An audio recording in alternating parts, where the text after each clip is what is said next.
9-mile race starts in 14 minutes. 9-mile racers should be getting on the water.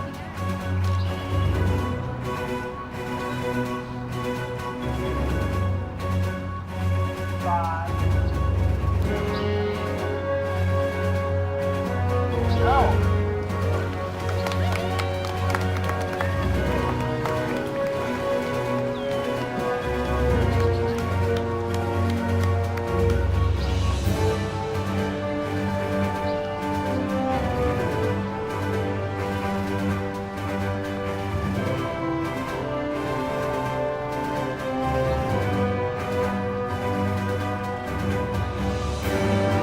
Hi, my name is Mark Jacobson with the Mystic River Watershed Association.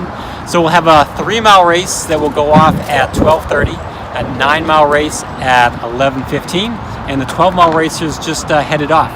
So they'll paddle up the river about 4.5 miles. Then they'll come to the dam between the lower Mystic Lake and upper Mystic Lake. So these 12-mile paddles will hop out of their boats, run up the dam.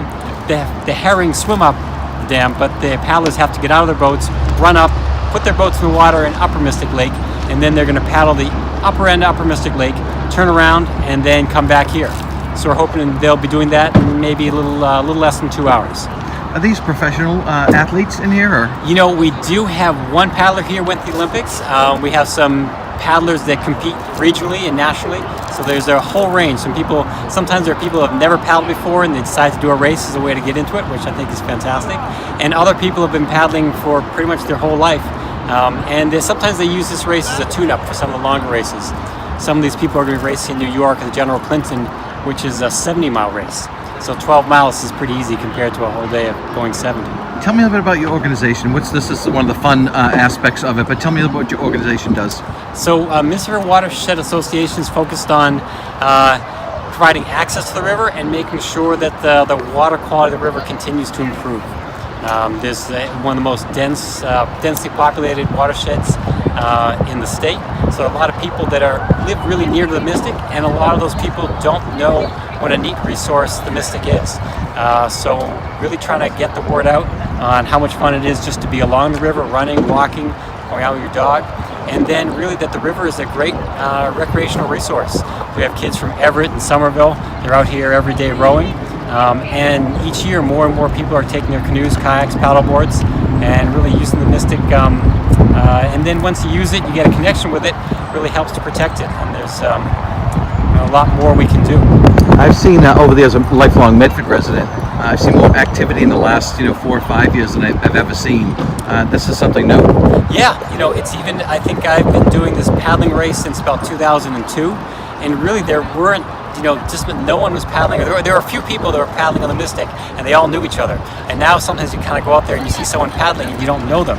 So it's great to see so many more people are using the river. And they have cleaned up things like around the Wind property and Malden River. They're transformed. Yes, what's interesting is when we do the water quality testing, it's really highlighted there are different parts of the river, and some of them have a lot of problems, and the main stem of the Mystic, like where we are right now and going up, very consistently the water meets boating standards and even sometimes swimming standards. So there are definitely some spots that need to be cleaned up and a lot of work, but there are other spots that really can be used right now. We're trying to get that word out. And where are we right now? Where are we right now? In terms of, so we're at the Blessing of the Bay in Somerville. And this is Route 93 right behind us. That's Route 93 there, and that's Torbert McDonald Park, and the Amelia Earhart Dam is just downstream. And McDonald Park is been revitalized as well, right? That's another hidden gem here in Medford, in Somerville. That's right. When I was setting the 5K course this morning, the views of the river had been opened up, and there's new access points. And I was just riding with a DCR Ranger, and they have a lot of plans. So each year you're going to come by and you're going to continue to see improvements.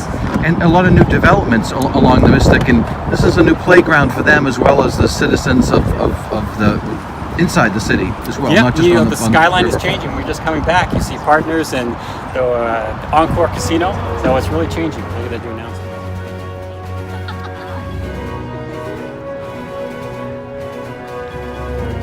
Brook, you want to stay on the Mystic. So at that point where the Alewife Brook joins the Mystic, you stay right.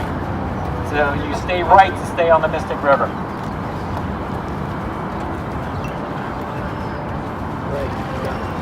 The next thing you'll notice as paddling upstream is you'll go from the river into Lower Mystic Lake.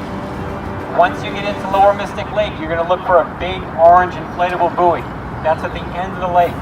So 9 Mile Racers will do a turnaround, a counterclockwise turn around that big orange inflatable buoy, and then head right back here. The finish line is the line between the end of the dock here, and I'm going to take that orange buoy and pull it closer. So when you're finishing, it makes it easier for us to record your numbers and get you an accurate time if you finish close to the dock right here. If it's a close finish, use the space that you need, but try to finish as close to the dock as possible.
Lower Mystic Lake.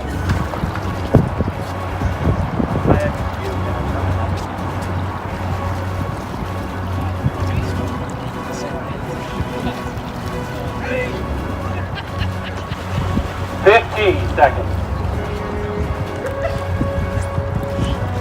10. 5.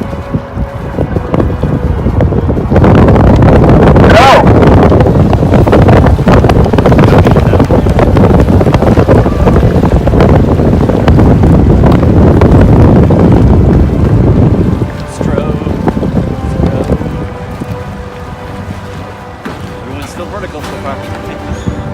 Tipsies. The good thing is this is the tricky spot right here. So that's trouble. We can see him here. And with this wind, they just kind of get blown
Andy Hrisina from the Mystic River Watershed Association, and we had a great day here with 40 volunteers. We did a trash cleanup, which we always do every year at McDonald Park in Medford, one of the biggest green spaces in urban Boston. It's as big as the Esplanade in Boston, and we have a mission our mission of our organization is to clean up the river and restore the river and its green spaces alongside the river.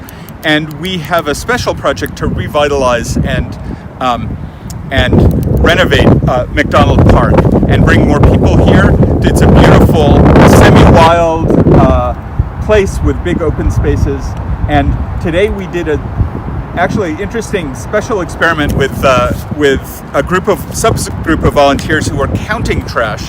And so we're working from a grant from the US EPA to do a study of how much trash is accumulating, what kind it is, sorting it by type, and we're going to tally that data and report back out to our volunteers and to municipalities about that. And what would happen with the data? So the data will be shared with EPA, and they're piloting this study in various locations around the country. It's part of a trash-free waters program where we're trying to estimate the amount of trash getting into American urban waterways. But we hope to use it locally and inform municipalities about. I think it'll be a great public education tool because we'll